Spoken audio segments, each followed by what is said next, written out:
Welcome to this week's edition of Hematology Updates, covering the latest breakthroughs, brought to you by LucidQuest. Sarclisa has been approved in Canada for newly diagnosed multiple myeloma. In combination with VRD, Sarclisa significantly reduces disease progression or death by 40%. It is the first and only approved anti-CD38 therapy with VRD for patients not eligible for transplant. Approval is based on the AMROZ Phase 3 study, demonstrating deep responses and strong progression-free survival. Starton Pharma has presented positive Phase 1b data for STAR-LLD in relapsed or refractory multiple myeloma.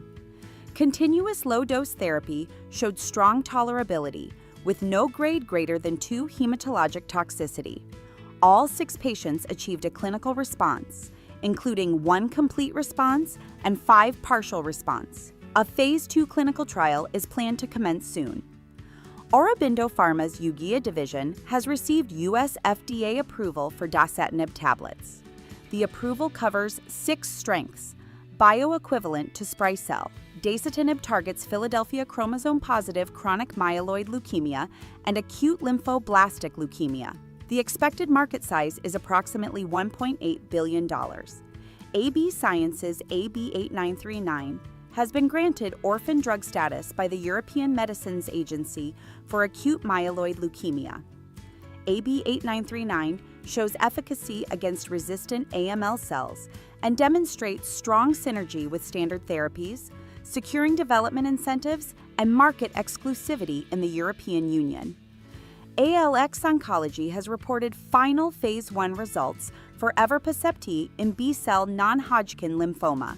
When combined with R2 therapy, evorpacept achieved a 90% overall response rate.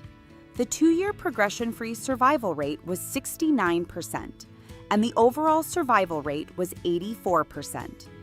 No dose-limiting toxicities were observed. Y-mAbs Therapeutics has dosed the first patient in its Phase 1 trial of STAR-LLD radioimmunotherapy for relapsed or refractory non-Hodgkin lymphoma. This innovative pre-targeted approach aims to minimize radiation exposure to healthy tissues while optimizing dosing and ensuring safety.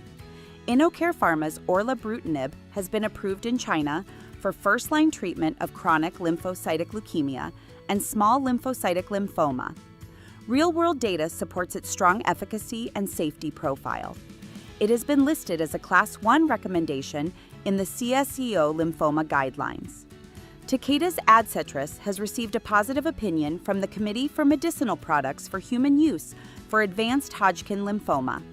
The ADCETRIS plus ECID combination showed improved safety compared to escalated B-copy in the Phase 3 HD21 study, meeting co-primary endpoints of safety and non-inferior progression-free survival.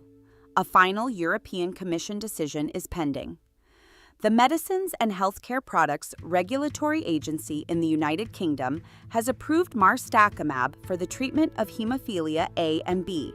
Marstacimab, the first therapy targeting tissue factor pathway inhibitor, is administered through weekly subcutaneous injections.